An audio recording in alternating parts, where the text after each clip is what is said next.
ছেলে না মেয়ে। ভগবান বিষ্ণু একটা অসুরের সঙ্গে 100 বছর যুদ্ধ করছিল। অসুরটা বিষ্ণুর সঙ্গে যুদ্ধ করতে করতে ভগবান বিষ্ণু চালাকি করে একটা গুহার মধ্যে ঢুকে গেল। অসুর মনে মনে ভাবলো, এই বিষ্ণু এবার তুমি হারলে, তুমি গুহায় ঢুকলে, এবার তোমায় মারবো। যে না বিষ্ণুকে মারতে গেছে অমনি বিষ্ণুর শরীর থেকে একটা অপূর্ব জ্যোতি বেরিয়ে এসছে। জ্যোতি থেকে একটা সুন্দরী রমণীর জন্ম হলো। ভগবান বিষ্ণুর শরীরে জ্যোতি থেকে সুন্দরী রমণীর জন্ম হলো। সে কি করলো? ওই অসুরের মস্তকটাকে ছেদন করে দিল। সঙ্গে সঙ্গে বিষ্ণু বলল, বারে মেয়ে, আমি যার সঙ্গে 100 বছর যুদ্ধ করে পারলাম না, তুই তাকে মেরে ফেললি। মেয়েটি কেঁদে কেঁদে বলল, প্রভু আপনার ক্ষমতায় আমি ক্ষমতা পেয়েছি, আপনার শরীর থেকে জন্ম পেয়েছি, আমাকে অপমান করছেন কেন? আপনার জন্যই তো মারতে পারলাম। বলো প্রভু তুমি আমাকে কোন জায়গাতে রাখবে, আমার কি নাম দেবে? ভগবান বিষ্ণু বলল, তোর নাম রাখলাম আজ থেকে একাদশী। বেশ বেশ বেশ, খুব ভালো কথা, আমার নাম রাখলে একাদশী, কিন্তু আমার লাভ কি হবে? ওই যে তোর মধ্যে যারা প্রবেশ করবে তারা সমস্ত তীর্থের ফল লাভ করবে। সমস্ত ভক্তিমতী মায়েদের, সমস্ত দাদা ভাইদের যারা আছেন আমার আড়ালে, যারা আমাকে দেখতে পাচ্ছেন না, আপনারা হয়তো দেখতে পাচ্ছেন না, সুন্দর বসতে পেয়েছেন, প্রচুর দূর পর্যন্ত প্রচুর ছেলে মেয়েরা দাঁড়িয়ে আছে, অনেক দূর পর্যন্ত অনেক অনেক অন্ধকারে দাঁড়িয়ে আছে, এই পাশেও প্রচুর দাঁড়িয়ে আছে। তারা কানে শুনে নেবেন, একটু মন দিয়ে শুনে নিন যেখানে বসে আছেন। মুসলিম সমাজে 30 দিন রোজা রাখা হয়। ভোর 4টের সময় খায়, সন্ধে 6টার সময় খায়, সারাদিন বসুন, সারাদিন থুতু গেলে না। আর আমাদের দেখবেন, আপনাদের ঝিঙ্কি হাটে নয়, আমাদের কোনো মেয়ে যদি একাদশী করে না, ও দেখবেন দরজাতে বসে থেকে সারাদিন। পাড়ার লোকে বলে, দিদি তুমি আজকে দরজায় বসে আছো, ওই যে আমার একাদশী। মানে জানাবার জন্য, তা দরজায় কেন বসে আছো? ছেলে গেছে বাজারে, ফল আনতে বলেছি, আমি খিদেই পেট জ্বলছে। মানে ও একাদশীতে কি? আবার আমাকে অনেকে জিজ্ঞেস করে, দাদা একাদশীতে কি কি খেতে পাই? কত সুন্দর উত্তর আমাকে জিজ্ঞেস করে যে কি কি খেতে, মানে খাবার কথা আগে, খেতে। শুনে রাখুন, একাদশীর দিনে যে যত মুখ ঝুটা কম করতে পারবে তার একাদশীর ফল হবে। মানে যে যত কম খেতে পারবেন একাদশীর দিনে তার তত লাভ। একাদশীর দিনে খাওয়ার চিন্তা নয়, একাদশীর দিনে 3টে শর্ত করবেন। খারাপ কিছু দেখবো না, খারাপ কিছু বলবো না, খারাপ কিছু ভাববো না। এই চেতনা যদি জাগে আপনি মানুষ হয়ে যাবেন। মায়েরা, একাদশীর দিনে 5টা জিনিস খাওয়া যায় না, গুনে নিন।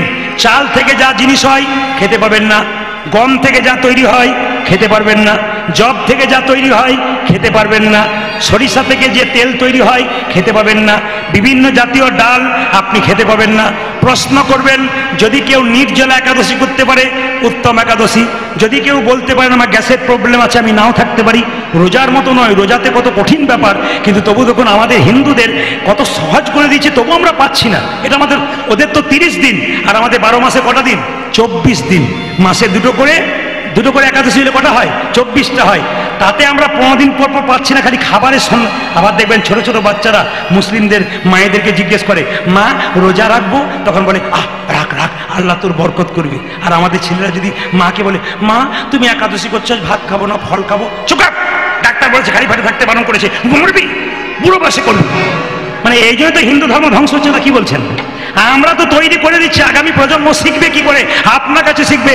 ও মায়েরা, বাঘিনী সাঁতার শেখায় বাচ্চাদের। আগে বাচ্চাগুলো জলে নামে না, আগে বাঘিনী নেমে যায়, তারপর বাচ্চাগুলো নামে। কেন? জানে মা যদি নেমে যায় তাহলে বাচ্চার কোনো ভয় থাকবে না। আপনারা মা হয়েছেন ধর্মের পথে, আপনি যদি না এগোতে পারেন আপনার বাচ্চা ধর্ম শিখবে না, শেষে আপনাকে বৃদ্ধাশ্রমে রাখবে। আপনি তখন দায়ী দেবেন, এমন খারাপ ছেলে জন্ম দিলাম। খারাপ ছেলে আপনি জন্ম দেন নাই, খারাপ আপনি নিজে তৈরি করেছেন। তখন আপনি নিজের গালে চড় মারবেন, ওকে মেরে কোনো লাভ নাই, ওকে কথা বলে, কারণ আপনি তৈরি করে দিয়েছেন। জেনে নিন, একাদশীর আগের দিনে রাত্রিবেলায় ব্রাশ করে নিতে হয়। হরে কৃষ্ণ। কালকে একাদশী, আজকে ব্রাশ করতে হয়। প্রশ্ন করবেন কেন? যে পেস্টটা লাগাচ্ছেন তার মধ্যে লবণ থাকে। সকালবেলা একাদশী দিনে যদি পেস্ট নেন ওর মধ্যে লবণ থাকবে, আপনার লবণ খাওয়া হয়ে গেল, একাদশী আপনার হলো না। জিভটাকে আপনি পরিষ্কার করছেন জিভ ছোলা দিয়ে, যদি জিভ কেটে যায়, রক্ত বেরিয়ে যায়, আপনার একাদশী হলো না। ওই জন্য আগের দিন রাত্রিবেলায় আপনাকে জিভ ছুলে নিতে হবে, আপনাকে ব্রাশ করে নিতে হবে, সকালবেলায় গরম জল নিয়ে মুখটাকে পরিষ্কার করতে হবে। শুনে নিন মায়েরা, সিন্দুক লবণ, সন্দক লবণ খেতে পাবেন, কিন্তু আপনি এই কাঁচা লবণ খেতে পারবেন না। সরিষার তেল খেতে পারবেন না, সরিষার তেল মাখতে পারবেন না। নারকেল তেল মাখবেন, ঘি দিয়ে রান্না খাবেন, সাদা তেল দিয়ে খাবেন, কিন্তু যত কম খাবেন। তার মানে একাদশী দিন বলতে চাইছে আমার পেটটাকে যদি 4 ভাগ করা যায়, তাহলে 1 ভাগ খাবো, 1 ভাগ জল রাখবো, আর 2 ভাগ ফাঁকা রাখবো। যত মুখ ঝুটা কম করবে। আমি এবছর মালদা জেলায় গিয়েছিলাম, একটা বাড়িতে ঢুকিয়েছে, বলছে বাবা আজকে একাদশী, তাহলে করুন, আমার কোনো অসুবিধা নাই। ওরা বলছে যে তাহলে এক কাজ করুন, আপনাকে সেবার ব্যবস্থা করে দিই। যখন বসেছি তখন চমকে গেলাম, 4 গ্লাস দুধ, 4 বাটি তরকারি। হ্যাঁ ওগুলো কেন ওগুলো খা, ওগুলো খা, 6টা কিন। ও বেছে বেছে বলছে এটা দিতে হবে আর কি। আরে নে না, কিন্তু ধীরে ধীরে নে। মায়েরা সবাই লক্ষ্য করুন, যে যেখানে বসে আছেন। কি বললাম? একাদশীর দিনে আমাকে 4 বাটি ফল, 4 বাটি সবজি, 4 গ্লাস দুধ, সব কিছু দিয়েছে। 2টো দুধের পায়েস দিয়েছে। নিয়ে বলছে বাবা এমন কিছু করতে পারলাম না। বললাম এরকম যদি করেন তাহলে প্রতিদিন একাদশী করবো, কোনো দিন ছাড়বো না, মানে সব দিন একাদশী। মায়েরা, নির্জলা একাদশীর নাম উত্তম একাদশী। আর যদি কেউ ফলমূল সবজি খায় তবে তার নাম মধ্যম একাদশী। আর আমাকে যেটা করেছিল ওটা উত্তম নয়, মধ্যম নয়, ধমাধম একাদশী। ও একাদশী চলবে না। বলুন একাদশী মহারানী কি, একাদশী মহারানী কি, জোরে বলুন একাদশী মহারানী কি, একাদশী মহারানী কি। দুরিকা দেবীর কাছে তার স্বামী এসেছে, আর তার স্বামীকে দুরিকা দেবী পাটা ধুইয়ে দিয়েছে, পাটা গামছা দিয়ে মুছে দিয়েছে। এই দিকে তাকাবেন, প্রণাম করেছে। শুধু সেই দিন প্রণাম করে তা নয়, দুরিকা দেবী এত অভাব তবু স্বামীকে প্রতিদিন সকালবেলায় প্রণাম করে। অপরাধ নেবেন না, এতজন মায়েরা কীর্তন শুনতে এসছেন, কে কে সকালবেলায় স্বামীকে প্রণাম করেন? হাত তুলে দেখান, দেখান, তুলুন তুলুন। দাদা ভাইয়েরা মনে মনে হচ্ছে এতদিন পরে আপনি আমাদের হয়ে বললেন কেউ। এই দিকে তাকাবেন, সকালবেলায় স্বামীকে প্রণাম, এইদিকে স্বামীকে প্রণাম করতে হয়। পরশু তারিখে যেখানে গাইছিলাম, একটা মেয়ে এসে বলছে দাদা সব কথা আপনার রাখতে পারলাম, এটা পারলাম না কেন? আমার বাবার কান মূলে 10 লাখ টাকা নিচে প্রণাম আমি করবো না। সে একটা দামি কথা বলতো। আমি আপনাদের বলে রাখি, আজকে কীর্তন শুনে কাল সকালবেলায় সবাই স্বামীকে প্রণাম করবেন পা ছুঁয়ে। আর দাদা ভাইরা সব পাগুলো একটু ধুয়ে মুছে শোবেন, আপনাদের কাল সকালে প্রণাম হবে আর কি। হ্যাঁ হ্যাঁ, আমি বলে দিই, শাস্ত্রের কথা বলবো, শুনতে নারকেলের মতো, ভেতরে শ্বাস জল। আপনার স্বামীর সঙ্গে আপনার কি সম্পর্ক? একটু হ্যাঁ হু দেবেন। আপনার স্বামী আপনার গুরু হয়? জোরে বলুন, আরো জোরে বলুন, দাদারা শুনুক, জোরে বলুন, গুরু হয়? দাদারা বলছে কি যে হয়, রচনা হয় না গুরু হয়। রচনা মানে বুঝতে পারছেন তো কি যে হয়, আপনি আমি ছাড়া কেউ বুঝি না। আর আপনার স্বামী আপনার দেবতা হয়? জোরে বলুন, দেবতা হয়? কেউ কেউ হ্যাঁ হ্যাঁ বলছে, কেউ আবার। আপনার স্বামী আপনার দেবতা হয়? আপনার স্বামী আপনার রোগের ওষুধ হয়? যাকে আপনাদের সাহসের ধন্য, যে অন্য জায়গাতে একবার বলার পর চুপচাপ মুখ দিয়ে থাকে আর বলে না, আর সবে হ্যাঁ দিচ্ছেন। আপনার ছেলে, আপনার স্বামী আপনার বাবা হয়? না না, হাসবার ব্যাপার না, এখন বুঝিয়ে দেবো, তখন আপনারা বলবেন ঠিক বলছে। এইদিকে আপনার স্বামী আপনার ভাই হয়? 2-4 জন মা মনে মনে ভাবছে হয়, বোধহয় হয়। আপনি যখন বলছেন তখন হয়। আপনার স্বামী আপনার, এই যে তাকান, আপনার স্বামী আপনার ভাই হয়? আপনার স্বামী আপনার ছেলে হয়? কখন হয়? তাকাবেন, ধীরভাবে তাকাবেন। বিষ্ণুপ্রিয়াকে নিমাই বলেছিল, প্রিয়া তুমি বাপের বাড়ি চলে যাও সন্ন্যাস নেবার আগে।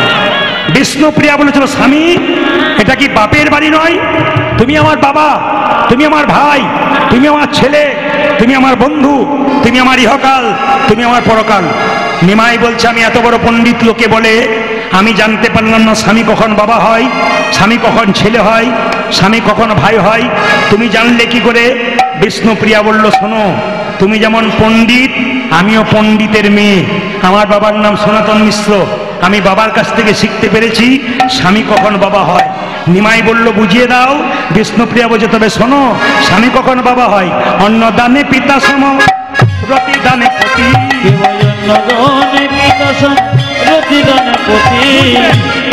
বুঝবেন, ভেঙে বোঝাবো।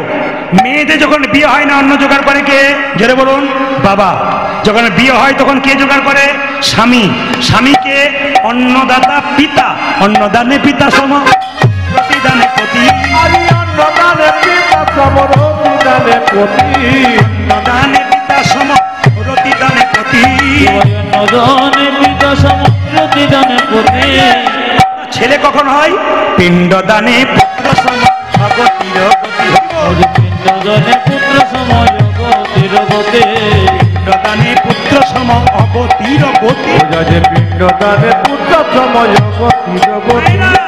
স্বামী স্ত্রী বেঁচে আছে, আগে যদি কোনো ছেলে মেয়ে না থাকে, স্ত্রী বেঁচে আছে, স্ত্রী হঠাৎ মারা গেল, ছেলে মেয়ে নাই, তাহলে তার পিণ্ড কে দেবে? তার স্বামী। পিণ্ডদানে পুত্র সম অগতির গতি, পিণ্ডদানে পুত্র সম অগতির গতি, অজে পিণ্ডদানে পুত্র সম অগতির গতি, আজ পিণ্ডদানে পুত্র সম অগতির গতি। উপদেশে গুরুতুল্য সেবাতে দেবতা, গুরু বিজয় শুভ সম বিপদে ভগবান, পতি পুত্র পতি পিতা, পতি পুত্র পতি পিতা, পতি পুত্র পতি পিতা, পতি হলো পরম দেবতা, পতি পুত্র পতি পিতা, পতি গুরু পরম দেবতা, পতি পুত্র পতি পিতা, পতি হলো পরম দেবতা, পতি পুত্র পতি পুত্র পতি পিতা, পতি পুত্র পতি পিতা। মায়েরা, দুরিকা দেবী জিজ্ঞেস করলো, স্বামী তুমি যে জগন্নাথ মন্দিরে গিয়েছিলে কেমন দেখলে? কৃষ্ণমণ্ডল বলে ফেললো, তুমি আমাকে চাইতে বারণ করেছিলে, আমি চেয়ে ফেললাম। বলে কি চাইলে? আমি একটা কৃষ্ণ ভক্ত সন্তান চেয়ে ফেললাম। দুরিকা দেবী কেঁদে কেঁদে বলল, স্বামী তুমি যেদিন থেকে জগন্নাথ মন্দিরে গিয়েছিলে সেদিন থেকে এখানে আমি ভগবানের মন্দিরে কেঁদে কেঁদে বলেছিলাম, প্রভু জগন্নাথ তুমি যেন সন্তান একটা দিও। ভগবান সুকনে ছেড়েছে গো, ভক্ত যদি কাই মনে কোনো বাঞ্ছা করে, ভগবানের সাধ্য নাই সেই বাঞ্ছা নাই পুরে। ভক্ত যদি মন দিয়ে কোনো কথা ভগবানকে বারবার বলে, ও মায়েরা একই কথা আপনি মন্দিরে বারবার বলবেন, দেখবেন আপনার কথা ভগবান শুনবে। একই কথা মন্দিরে বারবার বলুন, দেখুন ভগবান একসময় আপনার কথা শুনবে, আপনাকে কৃপা করবে। ও প্রত্যেক দিন বলতো ভগবানের মন্দিরে, প্রভু জগন্নাথ আমাকে একটা ছেলে দাও কিংবা মেয়ে দাও। সত্যি সত্যি মায়েরা, দুরিকা দেবীর গর্ভে সন্তান এলো। সবাই তাকাবেন, দুরিকা দেবীর গর্ভে যখন সন্তান এলো, সেই সন্তানটা পেটে থাকাকালীন দুরিকা দেবী কিছু ভালো ভালো কাজ করলেন। তাকাবেন, এমনি এমনি এমনি এমনি বাচ্চা সন্তান তৈরি হয় না। তাকাবেন, আপনারা যারা এখানে দাঁড়িয়ে কীর্তন শুনছেন, বসে শুনছেন, কোনো দিকে শব্দ না শুনে না করে শুনে নিন। এই যে তাকাবেন, ভাগবত দাস বলে একটা ছোট্ট 4 বছরের ছেলে ইউটিউবে দেখতে পাচ্ছেন? কেউ দেখেছেন? দেখেছেন? ভাগবত দাস কত বয়স? ইউটিউবে দেখবেন 4 বছরের বয়স। তিলক মালা জপ সব কিছু করে। তাকাবেন কত বয়স বললাম, জোরে বলুন। 4 বছর। এক সময় একটা গানের কম্পিটিশনে গিয়েছিল, সেখানে একটি মেয়ে বিখ্যাত গায়িকা নেহা কক্কর তিনি বলেছিলেন, হাই হ্যালো, এই যে দেখেন, হ্যালো হ্যালো ভাগবত। তখন ভাগবত বলেছিল, হাই হ্যালো ছাড়ো, হরে কৃষ্ণ বলো।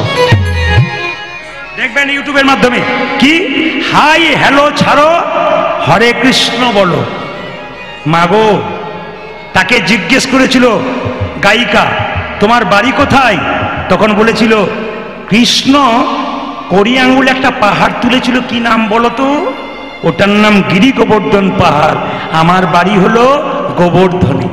আচ্ছা আচ্ছা ভাগবত, গীতা পড়ে কি লাভ? গীতা সঙ্গে রাখো কেন? গীতা পড়ে লাভ কি? মায়েরা শোনাকুন। ছোট্ট 4 বছর ছেলে উত্তর দিয়েছিল, আপনি মোবাইল কিনছেন, উত্তর দিয়েছিল কোনো জিনিস কিনতে গেলে, কিন্তু আমি আপনাকে বলি, আপনি মোবাইল কিনছেন, তাতে দেখবেন একটা ম্যানুয়াল দেওয়া হয়, মানে একটা দেখবেন কাগজ দেওয়া হয়, ওতে কিন্তু কিভাবে মোবাইলটা চালাবেন তার জন্য কিন্তু শিক্ষা দেওয়া হয়। তো ভাগবত গীতা কি না, আমাদের জীবনটাকে চালানোর জন্য ওটা হলো একটা ইউজার ম্যানুয়াল, যেটা থাকলে আমাদের জীবনটা সুন্দর হবে। কে বলেছে? 4 বছরের ভাগবত। মায়ের নাম কি ছিল? বাবার নাম কি ছিল? বাবার নাম ছিল অকম ভক্তি প্রভু। আর মায়ের নাম ছিল পূজ্য শচী দেবী। আসলে প্রশ্ন করবেন, এই 4 বছরের ছেলেটা তো কৃষ্ণ ভক্তি হলো কেন? তার মায়ের পেটে যখন বাচ্চা ছিল তখন তার মা বৃন্দাবনে গুরুদেবের কাছে গিয়ে বলেছিল, প্রভু আমার গর্ভে সন্তান এসছে, কি করলে আমি কৃষ্ণ ভক্ত সন্তান পাবো?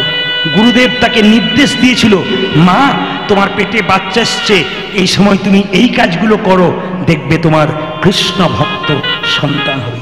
প্রত্যেকটি মায়েদের কাছে, প্রত্যেকটি বোনেদের কাছে বলে রাখি, অনুকূল ঠাকুর বলেছেন, আকাশে এরোপ্লেন ওড়ে সব জায়গাতে নামে না। কোথায় নামে? এয়ারপোর্টে নামে। মহাপুরুষের আত্মা চারিদিকে ঘুরে বেড়াচ্ছে।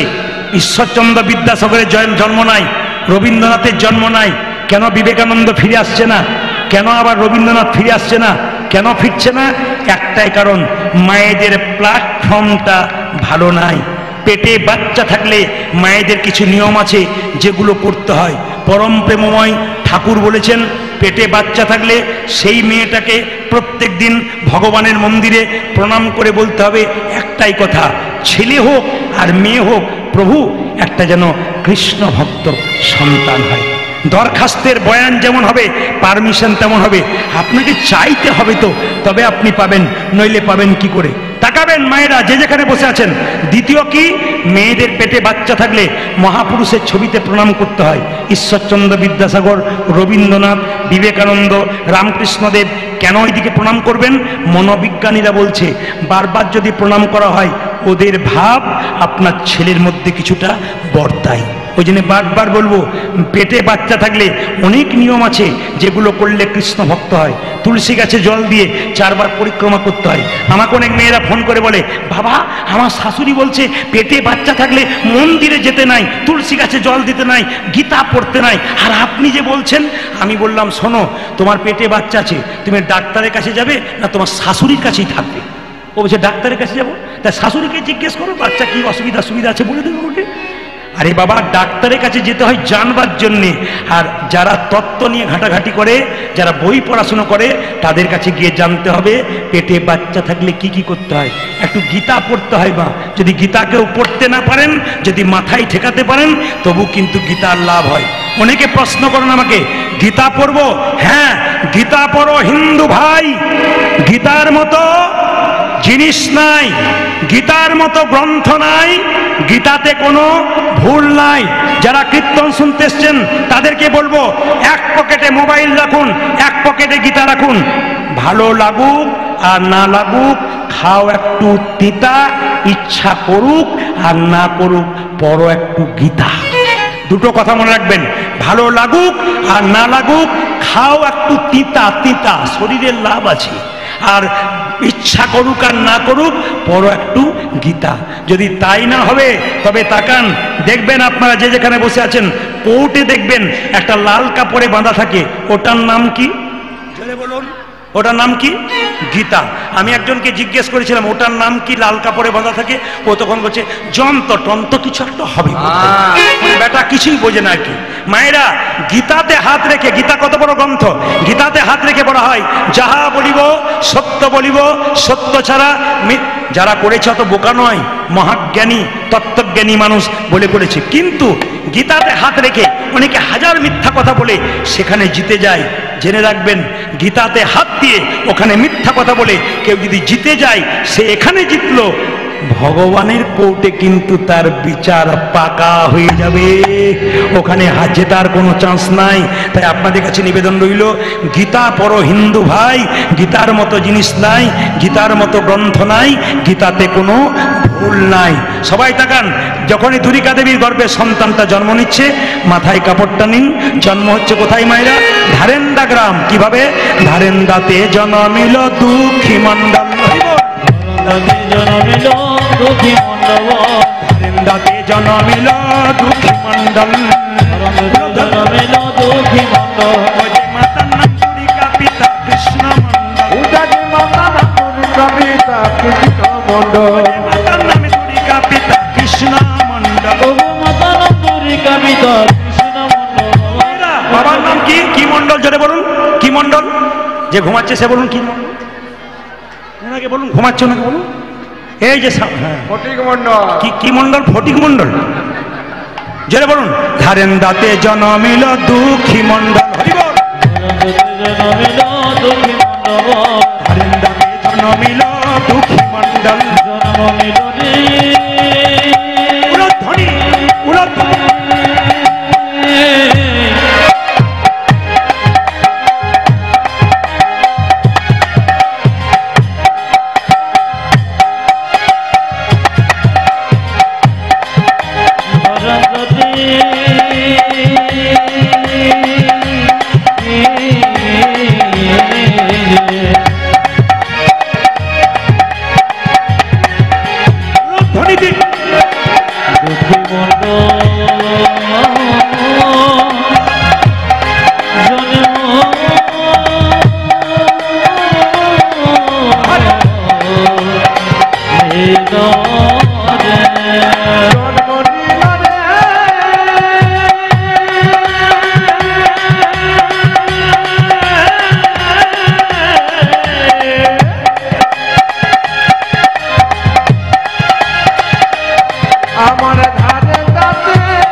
আমার দুঃখী মন্ডল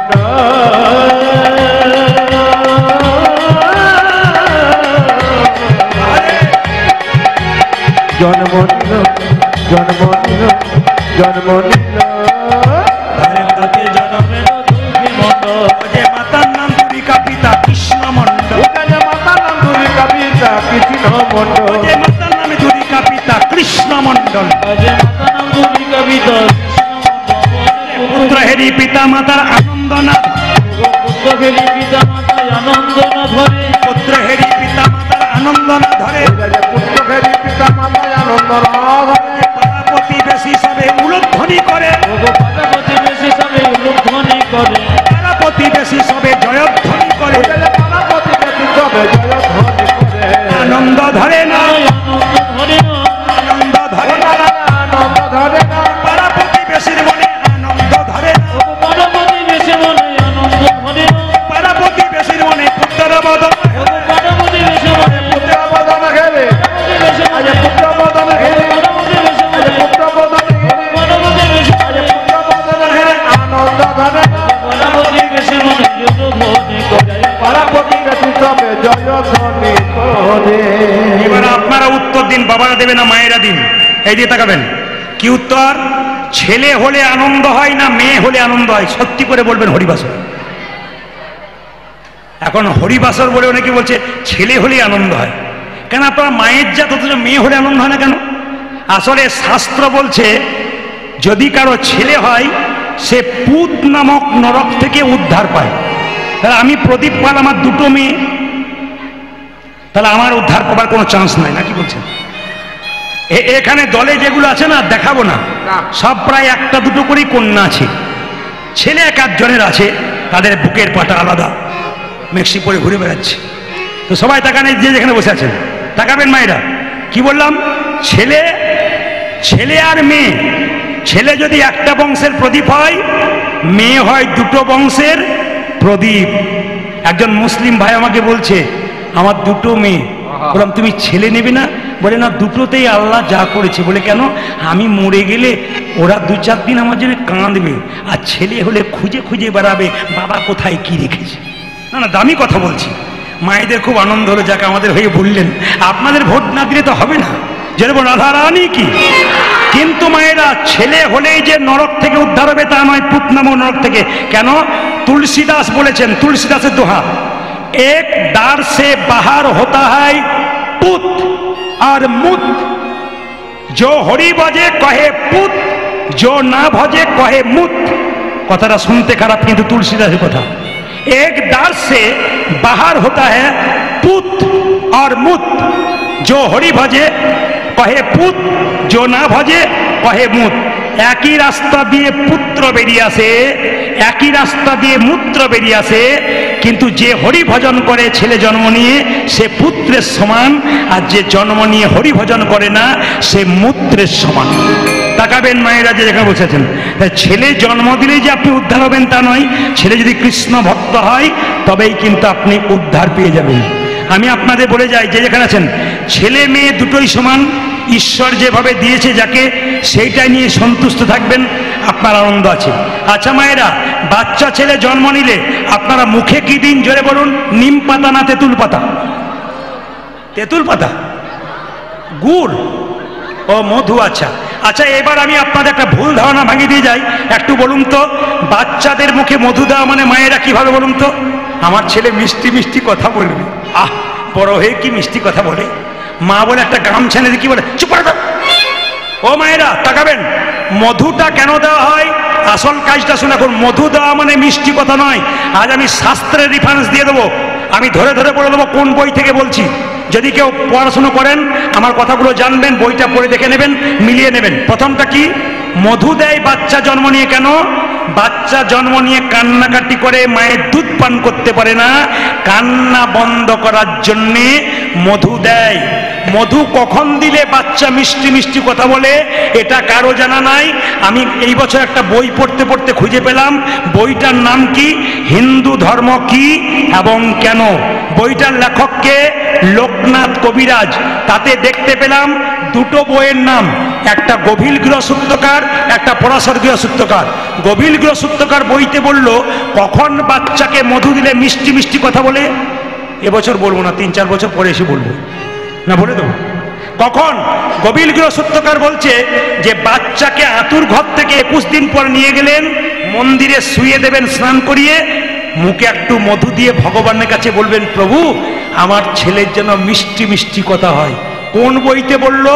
আবার বইটা রেফারেন্স দিই, গভীর গৃহসূত্রকার, যারা পড়েন